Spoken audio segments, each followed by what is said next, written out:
बात करने के लिए लॉगिन करें www.astrotak.com। शनि जब किसी राशि के 12वें खाने में जाता है 2.5 साल वहां रहता है, किसी राशि के ऊपर रहता है 2.5 साल वहां रहता है, किसी राशि के दूसरे खाने में जाता है 2.5 साल वहां रहता है। ये 3 2.5 साल के जो चरण हैं इसको हम 7.5 कहते हैं। 2.5 × 3 = 7.5।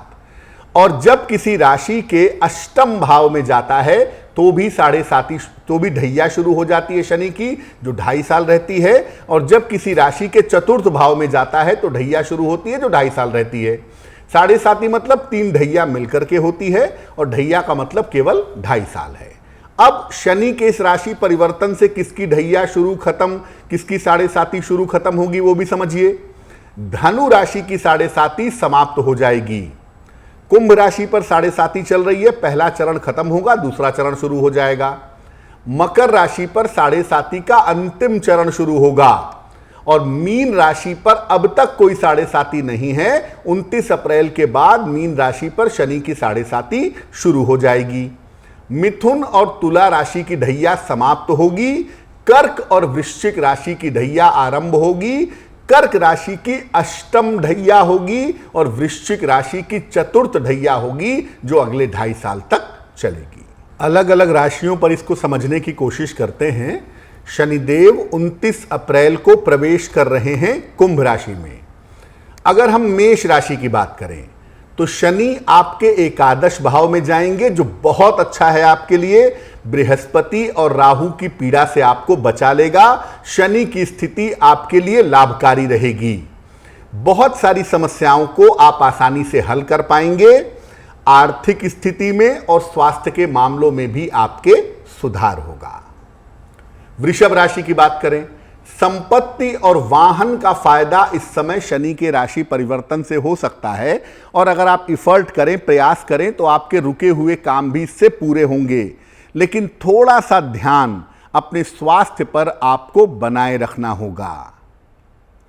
मिथुन राशि की बात करें, देखिए मानसिक चिंताएं कम होंगी, स्वास्थ्य की समस्याओं से आपको छुटकारा मिलेगा। करियर की दशा आपकी उत्तम होगी। लेकिन नवम भाव में शनि का राशि परिवर्तन आपका स्थान परिवर्तन करा सकता है। यह संभावना आपके लिए जरूर बन रही है। कर्क राशि, स्वास्थ्य का और दुर्घटनाओं का आपको बहुत ध्यान रखना होगा। सेहत को लेकर, दुर्घटनाओं को लेकर के सतर्क रहिएगा। वैवाहिक जीवन में भी थोड़ी दिक्कतें आपके लिए रह सकती हैं। धन आएगा जरूर, लेकिन आपको धन का मैनेजमेंट इस समय ठीक से बनाए रखना होगा। धन का मैनेजमेंट आपको ठीक से करते रहना होगा। बात कर लेते हैं सिंह राशि की। अगर आप अविवाहित हैं तो चलिए, शनि आपको आशीर्वाद देने को तैयार हैं। आपका विवाह निश्चित रूप से हो सकता है। इस समय आप नई नौकरी में जा सकते हैं, नए कारोबार में जा सकते हैं, उसके योग तो बनते हैं। लेकिन याद रखिए कि जो कुछ भी इस समय प्राप्त करना चाहते हैं, धन के लिए या कुछ भी प्राप्त करने के लिए, इस समय आपको बहुत परिश्रम करना पड़ेगा।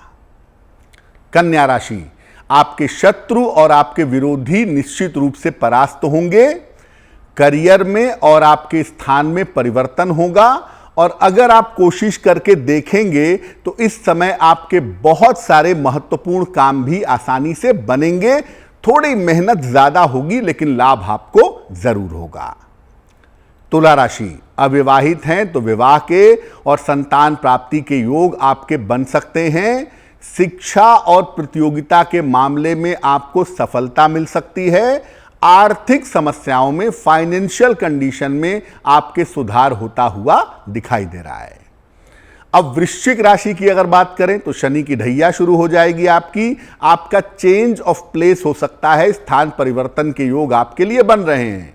किसी नए काम का आरंभ भी आपका हो सकता है।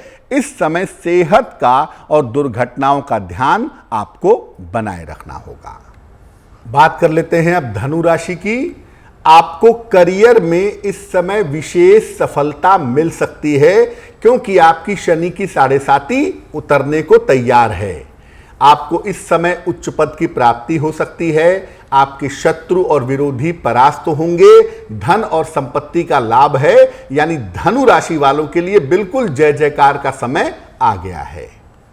अगर मकर की बात करें तो अंतिम चरण साढ़े साती का है आपका। सेहत का और चोट चपेट का ध्यान रखिएगा। हालांकि देखिए, एक फायदा हो सकता है, करियर में कोई फायदेमंद बदलाव, कोई लाभकारी बदलाव होने की स्थिति बन रही है।